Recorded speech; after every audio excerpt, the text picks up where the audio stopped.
Para que podamos entender un poco lo que ocurre hoy en las fronteras y también en las ciudades de los Estados Unidos, bueno, es muy importante que nos remontemos un poquito a la historia.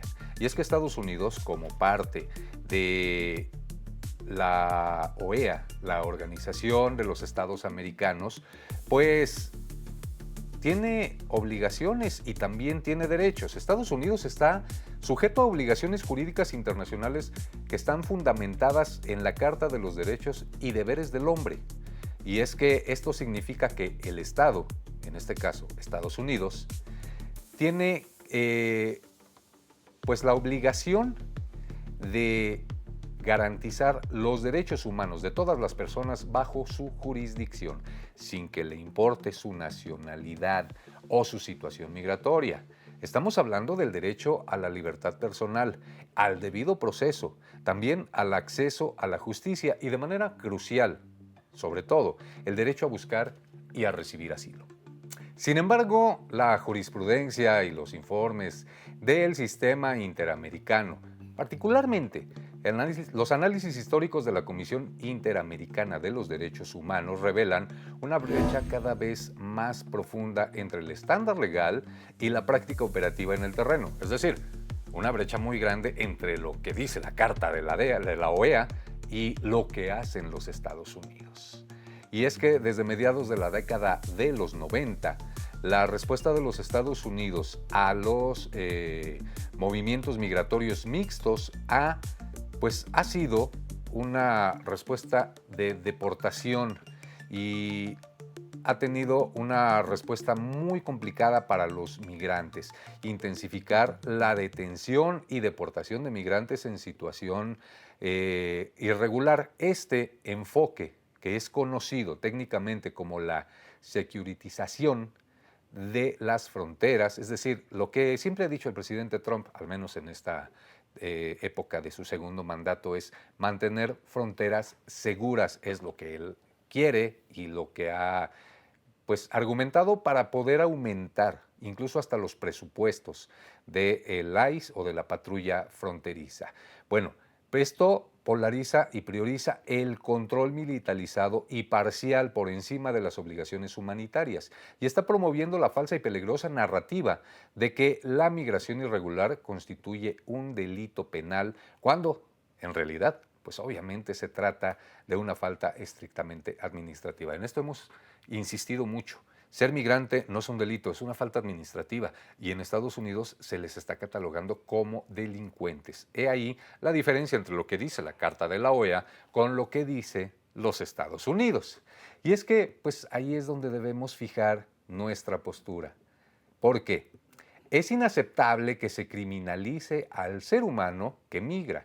La terminología que descalifica a las personas etiquetándolas como ilegales, para empezar, pues no solo es un error jurídico, sino que también es una violencia retórica que deshumaniza y alimenta la xenofobia. Ningún ser humano es ilegal, esto lo hemos leído muchas veces. Lo que puede ser irregular es su situación administrativa.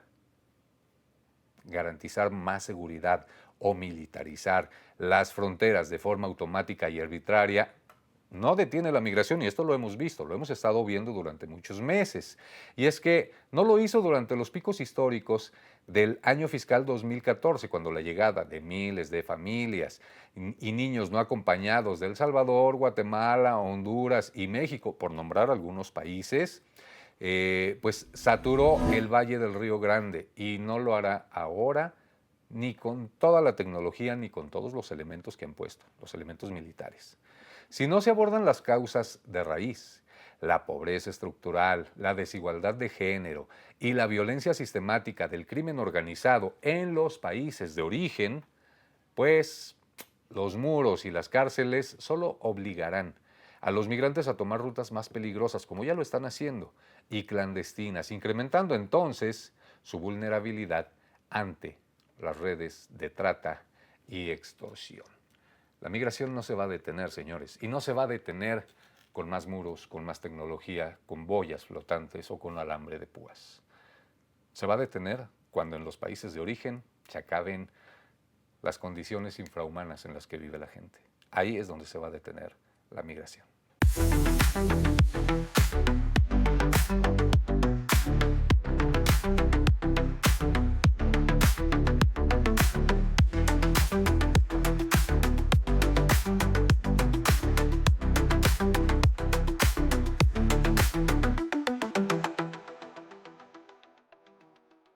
Saludos a toda nuestra audiencia, sean bienvenidos ustedes a una emisión más de su programa Migraciones, este espacio donde ya sabe, analizamos la realidad de la movilidad humana con rigor, con empatía y también con compromiso periodístico. La idea es que usted esté bien informado. Hoy nos convoca un análisis profundo sobre la alarmante evolución de las políticas del control migratorio y las prácticas del Servicio de Inmigración y Control de Aduanas de los Estados Unidos, o el ICE, como se le conoce. Ya le dimos una probadita, pero el día de hoy, bueno, vamos a arrancar con los consejos también de los abogados. La importancia de conocer todas las opciones para arreglar papeles allá en los Estados Unidos. Vamos a escuchar a los abogados. Nosotros aprendimos mucho acerca de ciertos casos humanitarios. Muchas veces las evidencias son diferentes y usted ha tenido mucho éxito en este tipo de casos. ¿Qué nos puede platicar, por ejemplo, acerca de su práctica en estos casos humanitarios como VAWA, como la visa T, la visa U? Nos enfocamos principalmente en casos humanitarios por varias razones. Primero, hasta como hace 4 años, 3 años, casi no había abogados usando con frecuencia casos humanitarios. Y como resultado, habían muchas personas que calificaban para estos casos, pero nadie los ayudaba por no entender que estos casos estaban disponibles. Y yo sé por la experiencia personal, cuando mi esposo estuvo indocumentado por muchos años y hablábamos con varios abogados y nos dijeron que no había manera de arreglar, y después me di cuenta, ahora que soy abogada de inmigración, que él sí calificaba para un caso de la visa T, pero ni uno de los abogados con quienes hablábamos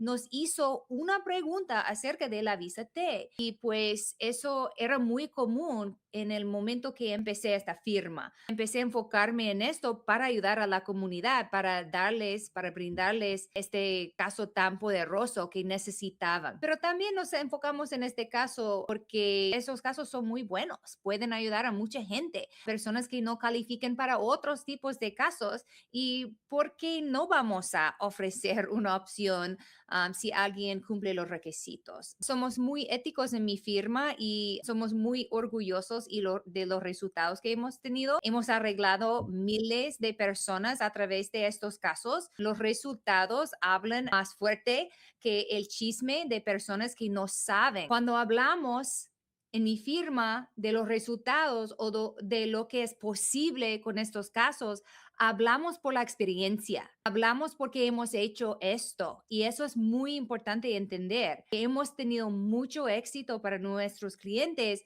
y pues cuando decimos cosas acerca de esos casos es porque sabemos de lo que hablamos. Bueno, ahí lo tiene. Es importante que conozcamos cuáles son las opciones. A lo mejor no es viable buscar la Green Card, no sé, dependiendo del caso, pero a lo mejor sí es viable buscar un tipo de visado o un permiso de trabajo, no sé, su abogado es quien le dirá. No todo se arregla con una Green Card, eso téngalo por seguro. Hay más opciones y tiene que buscar la que mejor encaje a su caso específico.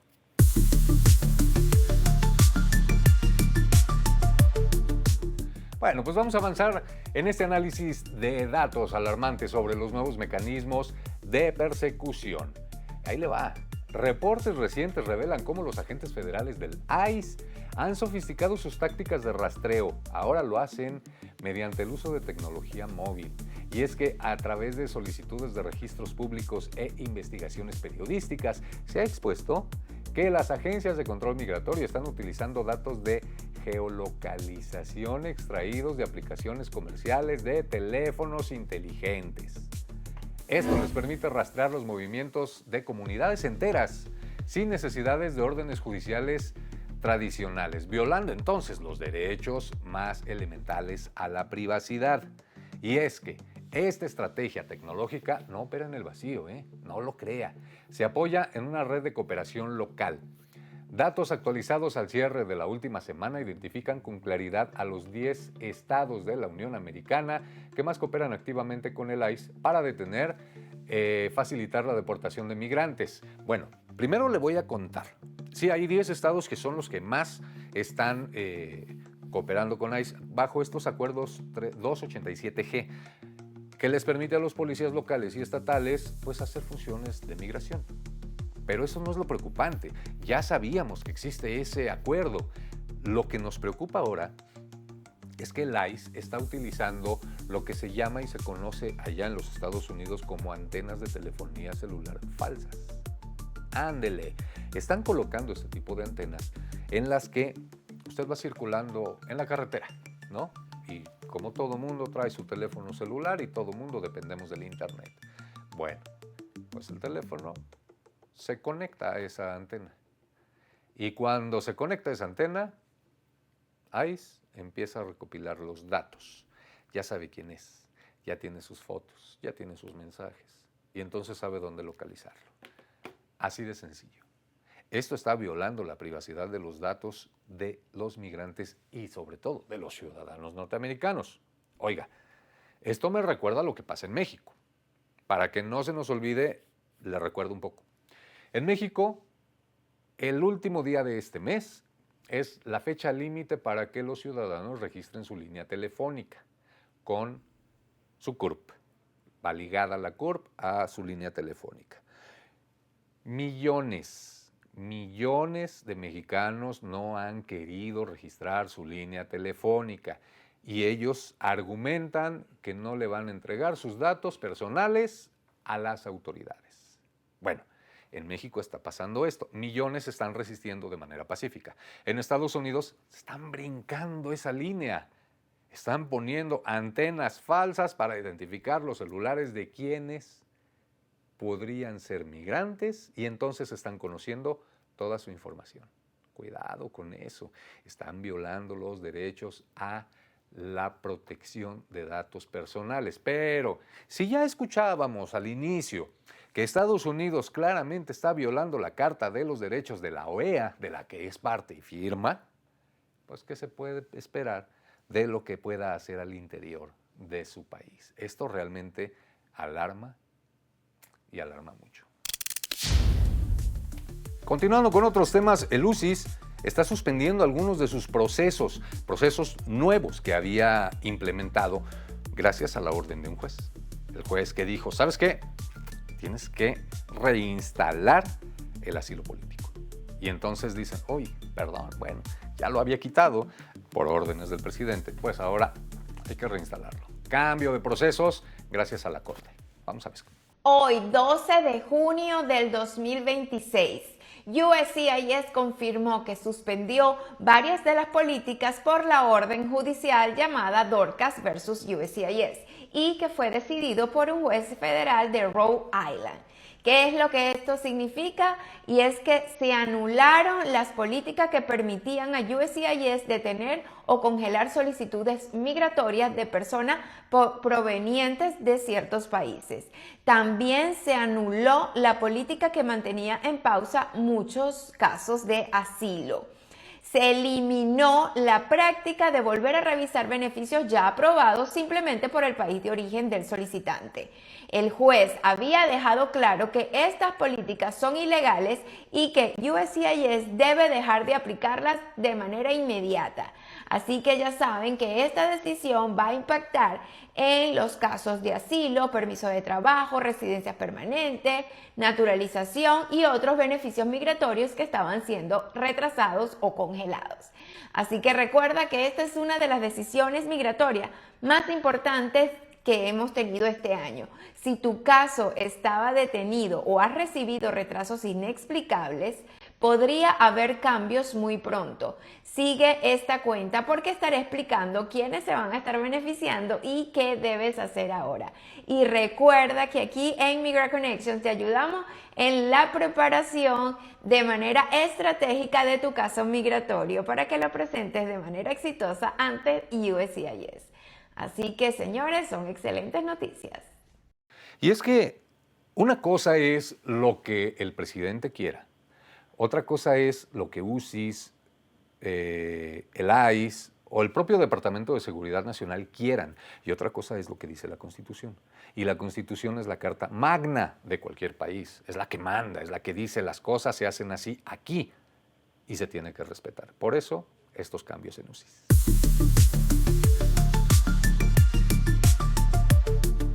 Y bueno, estamos viendo un panorama de persecución tecnológica en los Estados Unidos.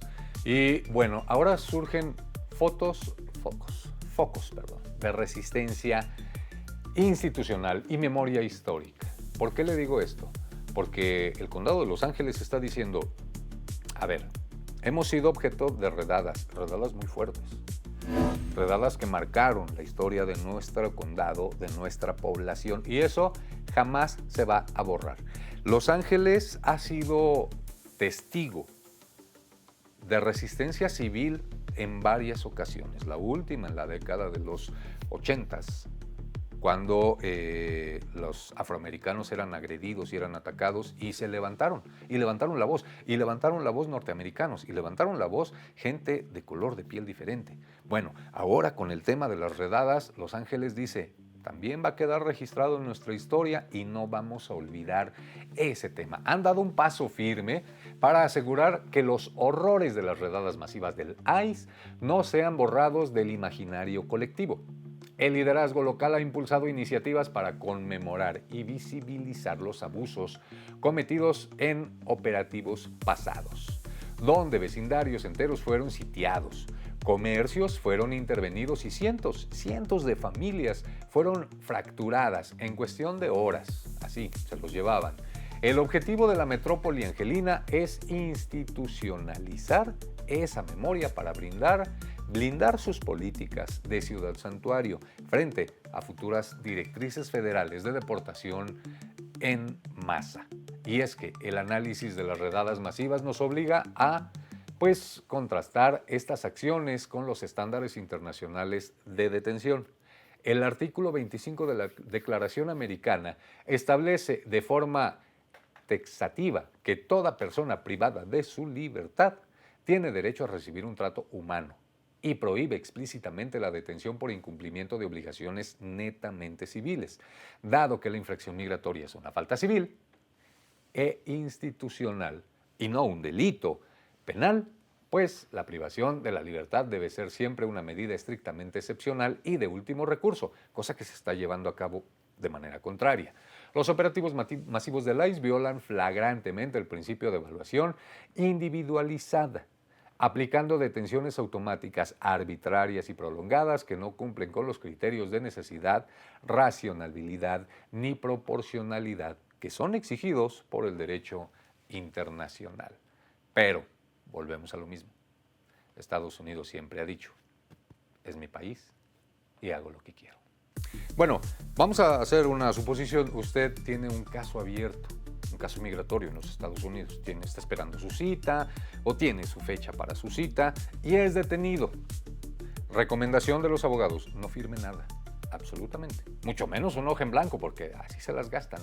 Vamos a escuchar por qué. Que ahora el inmigrante entra y ahora los inmigrantes ya saben de decirle al juez, señor juez, no termine mi caso. Yo estoy pidiendo asilo, tengo miedo de volver a mi país, por favor, deme mi audiencia final. Y entonces el juez les está dando la audiencia final, les está diciendo que regresen 3 años, ¿no? Para su audiencia final. Y la persona sale bien contenta porque dice, bueno, sigo teniendo un proceso de deportación pendiente. Pero al salir, ICE la detiene. Y usted me dirá, pero Katia, ¿cómo la va a detener si me acabas de decir que cuando uno tiene un caso de deportación pendiente, no le pueden deportar?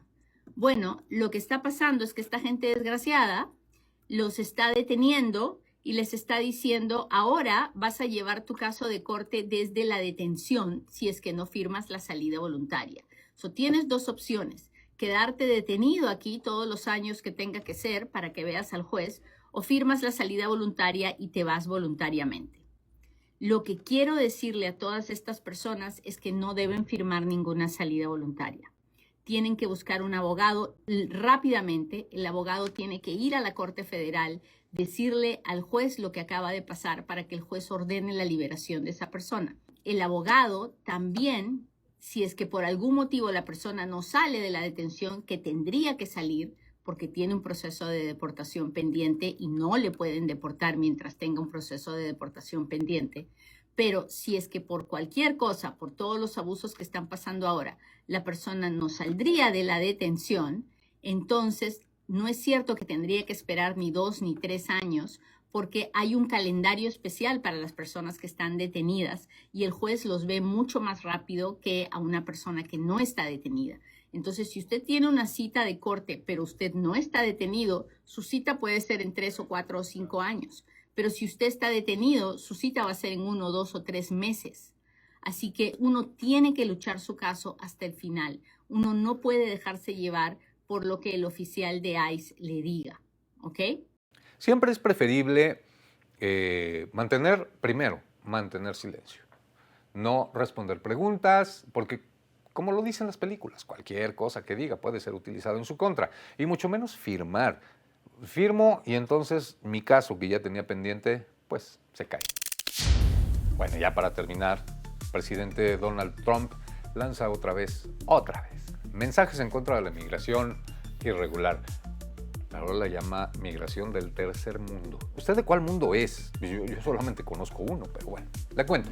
El presidente Donald Trump ha vuelto a encender la polémica internacional tras atacar y lanzar un severo mensaje dirigido de manera explícita contra los flujos migratorios provenientes de países en vías de desarrollo. Lo hizo a través de su cuenta de la red social Truth, que es de él, obviamente, ¿no? Bueno. Durante sus declaraciones más recientes, el líder político endureció su retórica habitual al afirmar que la llegada masiva de personas originarias de naciones del tercer mundo. ¿Cuál es el tercer mundo? ¿Cuál es el primero, el segundo, el tercero o el cuarto? Que yo sepa, solo un mundo es habitable. Bueno. Presenta un riesgo estructural para la seguridad, los servicios públicos y la estabilidad económica de los Estados Unidos.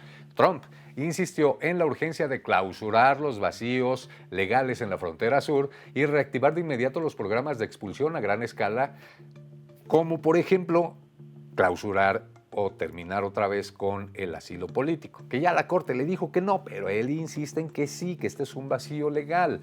Bueno, defensores de los derechos humanos advierten que este discurso busca, pues, polarizar al electorado. Obviamente, ante las próximas elecciones, esto es un arma de dos filos para él. Por un lado, le puede funcionar, ya le funcionó en campaña. Por otro lado, tenemos antecedentes de lo que han hecho en contra de la migración en los últimos meses. Y esto no le deja una buena imagen.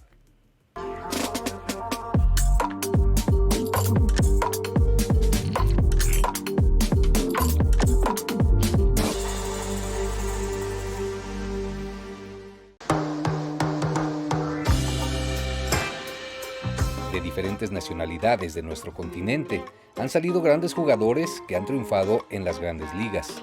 Se trata de un deporte que, si bien atrae a miles de aficionados en cada temporada, también es practicado en ligas menores por migrantes, aquellos que han visto en el béisbol una manera de alejar a los más pequeños de las drogas, la delincuencia y las actitudes nocivas, principalmente cuando se vive en el Bronx, considerado uno de los barrios más peligrosos de Nueva York. Nací aquí en el Bronx, Nueva York. Mis padres son de Tulcingo, de Puebla, y aquí, desde que llegaron, estamos aquí viviendo aquí en el Bronx, Nueva York. Llegaron como en el 80, no, como en los 80s, como un poco temprano, antes, como en el principio de los 80s. Ajá, y se residieron aquí en el Bronx. La mayoría de mis amigos iban, gente que le gustaba el deporte y estudiar, entonces por eso más me dedicaba yo a jugar al béisbol. Desde chiquito comencé a jugar como desde los 5 años. Que en la escuela, en high school, jugué con morenos, la mayoría eran dominicanos.